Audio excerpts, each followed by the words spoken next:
ইয়া আইয়ুহাল্লাযীনা আমানুত্তাকুল্লাহ ওয়াল তানজুর নাফসুম মা কদ্দামাত লিগাদ। ও মুমিন, তোমরা আল্লাহকে ভয় করো, তাকওয়া অর্জন করো এবং তোমার সামনের স্থায়ী জীবনের জন্য কি সম্বল সঞ্চয় করেছো খেয়াল করো। ওয়াত্তাকুল্লাহ, আল্লাহ আবার বলেন আমাকে ভয় করো। ইন্নাল্লাহা খাবীরুম বিমা তা'মালুন, নিশ্চয়ই আমি আল্লাহ তোমার সব কাজের খবর অগ্রিম জানি। পরে জানেন না অগ্রিম? কে জানেন? রহমতের নবী বলেন আদ-দুনিয়া সিজনুল মুমিন ওয়া জান্নাতুল কাফির। দুনিয়া নামক গ্রহটা মুমিনের জন্য জেলখানা, বেঈমানের জন্য জান্নাতের বাগান বালাখানা। নবীজি বলেন দুনিয়াটা মুমিনদের জন্য জেলখানা, তার মানে কি শান্তির জায়গা? তাহলে নবী বলেন দুনিয়াটা মুমিনের জন্য অশান্তির জায়গা, অতএব শান্তির দোয়া করলে লাভ হবে না। কেন? মুমিন দুনিয়ায় অশান্তির বেড়াজালে থাকবে, শান্তি পাবে মরণের পর, যেই শান্তি আর শেষ হবে না। বেঈমান যারা আখিরাত চায় না, দুনিয়া চায়, আল্লাহ ওদের দুনিয়াতে শান্তি দিবেন, মরণের পরে শাস্তি শুরু হবে, আর শেষ হবে না। মুমিনের জন্য দুনিয়াটা জেলখানার মতো। জেলখানার সাথে মুমিনকে আল্লাহর রাসূল উদাহরণ দিলেন কেন? বলে জেলখানার ভেতরে কেউ ইচ্ছা করে যেতে চায়, ঠিক যারা আসল মুমিন তারা দুনিয়া নামক জায়গায় ইচ্ছা করে থাকতে চাইবে না। তারা চাইবে আল্লাহ তোমার কাছে তাড়াতাড়ি যাব। জেলখানায় ঢোকার পরে ওই মানুষ আর নিজের স্বাধীনভাবে চলতে পারে না। ঠিক যারা দুনিয়াতে আসল মুমিন তারা জমিনে স্বাধীনভাবে চলতে পারবে না। জেলখানায় থাকা আসামির মনে চাইলে ক্ষুধা লাগছে খানা খাইতে পারবে না, পারবে?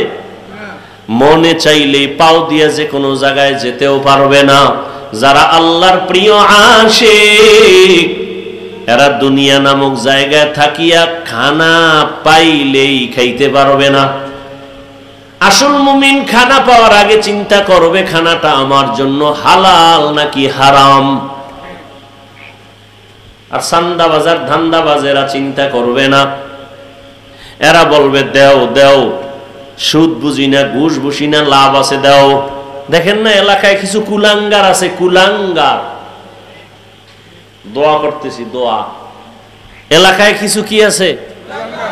যদি কোনো গরিব গিয়া কয় কানে কানে আমার ৫,০০০ টাকা দেন, আমি খুব অভাবে আছি, কোরবানির ঈদের সময় আমাকে দেন না, বাচ্চা নিয়ে অন্তত একটা মুরগি কিনিয়ে কোনো রকম একটু বাচ্চাদের আনন্দ দেই। বড় লোকের কাছে গিয়েছে পরে নাই নাই নাই নাই টাকা নাই, কি নাই? অন্য কানে গিয়া কয় সুদে দিবেন নি, সুদে ১ লাখ দিব, ১ লাখ। কথা মন খারাপ। যতদিন বেনামাজি সুদখোর নাস্তিকদের হাত থেকে ধর্মকে স্বাধীন করা না যাবে ততদিনে জমিনে কাফন রেডি রাখো, আন্দোলন হবে।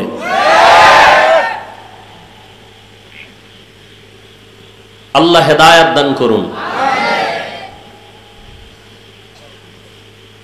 আল্লাহ তো নবী আসবেন না, সাহাবায়ে কেরাম আসবেন না, আমরা দিন শিখবো কাদের থেকে? এই জন্য দোয়া করলাম আল্লাহ উলামায়ে কেরামের ইজ্জত বাড়ায় দেন। সাথে সাথে একটু ভিন্ন দোয়াও করলাম, যারা আলেমের বিরোধিতা করে ওদের হেদায়েত দেন আল্লাহ। ওদের কপালে হেদায়েত না থাকলে মরার আগে ধ্বংস করে দেন। আমি আপনাদের দোয়া নিতে আসছি, আমার অনেক দোয়ার দরকার। আপনাদের যেই পরিমাণ দোয়ার প্রয়োজন এর থেকে আমার বেশি দোয়ার প্রয়োজন। কারণ আপনাকে শয়তান ধোঁকা দেয় একটা, আমার পিছে শয়তান আছে হাজার হাজার। কারণ আপনাকে লাইন চ্যুত করলে যেই ক্ষতি না হবে, আমি হাফিজুর রহমানকে শয়তান যদি একটু লাইন থেকে আলাদা করে তাহলে ক্ষতিটা ইসলামের আরো বেশি হবে। এই জন্য আমার পিছনে শয়তান অনেক কাজ করে, জিন শয়তানও আছে, মানুষ শয়তানও আছে, আছে না নাই? এই জন্য দোয়ার দরকার বেশি। এই যে কথাগুলো এখনো বয়ান শুরু করি নাই, যে বললাম এই বয়ান এখনো শুরু করি নাই, ভূমিকায় যে 2-4 মিনিট কথা বললাম, এই কথাগুলো আপনাদের এলাকার মসজিদে জুমার দিন যদি কোনো ইমাম, কোনো খতিব সাহেব বলেন, কমিটি বলবে 1 মাসের জন্য বাড়িতে ঘুরে আসেন। কি কারণ কি? এই নিয়ে একটু আগে বলছি শিয়ালের হাতে মুরগি। কার হাতে মুরগি? শিয়ালের হাতে।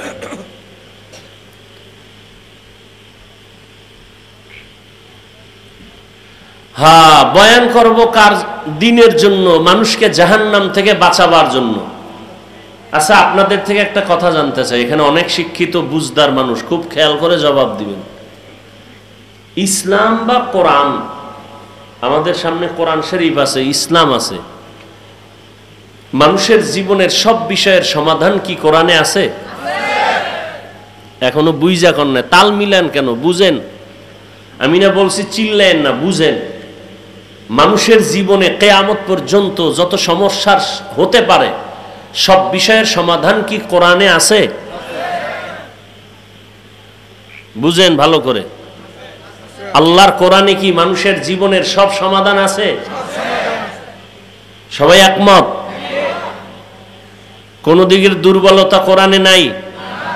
ইসলামে কোনো দুর্বলতা নাই? তাহলে কেন বলেন ইসলামে রাজনীতি নাই? কেন বলেন কোরআনে রাজনীতি নাই? পুরা দুনিয়াটা শাসন করছেন সুলাইমান নবী, ঘটনা কোরআনে আছে। রাষ্ট্র পরিচালনা করছেন ইউসুফ নবী, কোরআন শরীফে আছে ঘটনা। রাষ্ট্র পরিচালনা করছেন জুলকারনাইন বাদশাহ, সূরা কাহাফে আছে না নাই? নবীজি মদিনার রাষ্ট্র পরিচালনা করছেন, আছে ইতিহাস। ওমরে ফারুক রাষ্ট্র পরিচালনা করছেন, জানেন? ইসলামে আছে। কেন বলেন রাজনীতি নাই? কোন বেঈমান এই স্লোগান আপনাদের শিখায়?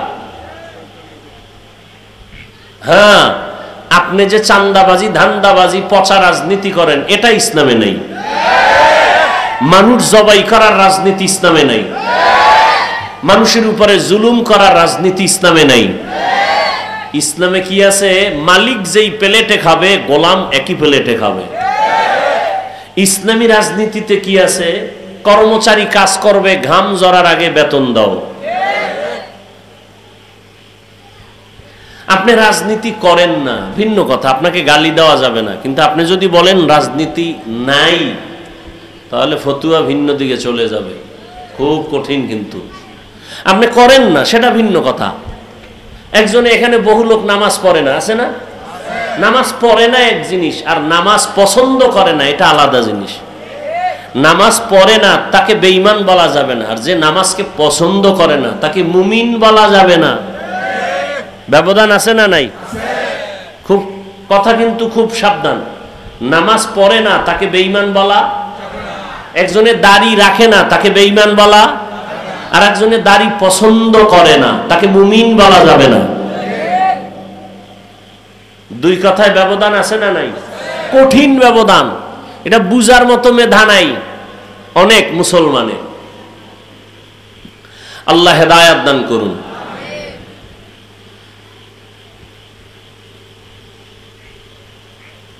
তো আমি আপনাদের দোয়া নিতে আসছি এবং সংক্ষেপ 2-4টি কথা বলবো, আপনাদের ধৈর্য থাকলে, না হয় না।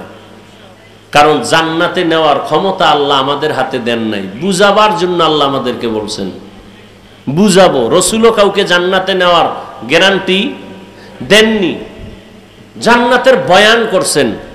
জান্নাতের গ্যারান্টি আসছে আসমান থেকে 10 জন সাহাবার নামে। কে দিছেন গ্যারান্টি? আল্লাহ দিছেন। বুঝাবার জন্য কিছু কথা বলবো শালীন ভাষায়, সেজন্য কোরআনের একটা আয়াত পড়ছি আর রসুলের একটি হাদিসের অংশ পড়ছি। আগে তরজমাটা বলে নেই, তারপরে ব্যাখ্যা। ইয়া আইয়ুহাল্লাযীনা আমানুত্তাকুল্লাহ ওয়াল তানজুর নাফসুম মা কদ্দামাত লিগাদ। ও মুমিন, তোমরা আল্লাহকে ভয় করো, তাকওয়া অর্জন করো এবং তোমার সামনের স্থায়ী জীবনের জন্য কি সম্বল সঞ্চয় করেছো খেয়াল করো। ওয়াত্তাকুল্লাহ, আল্লাহ আবার বলেন আমাকে ভয় করো। ইন্নাল্লাহা খাবীরুম বিমা তা'মালুন, নিশ্চয়ই আমি আল্লাহ তোমার সব কাজের খবর অগ্রিম জানি। পরে জানেন না অগ্রিম? কে জানেন? রহমতের নবী বলেন আদ-দুনিয়া সিজনুল মুমিন ওয়া জান্নাতুল কাফির, দুনিয়া নামক গ্রহটা মুমিনের জন্য জেলখানা, বেঈমানের জন্য জান্নাতের বাগান বালাখানা। নবীজি বলেন দুনিয়াটা মুমিনদের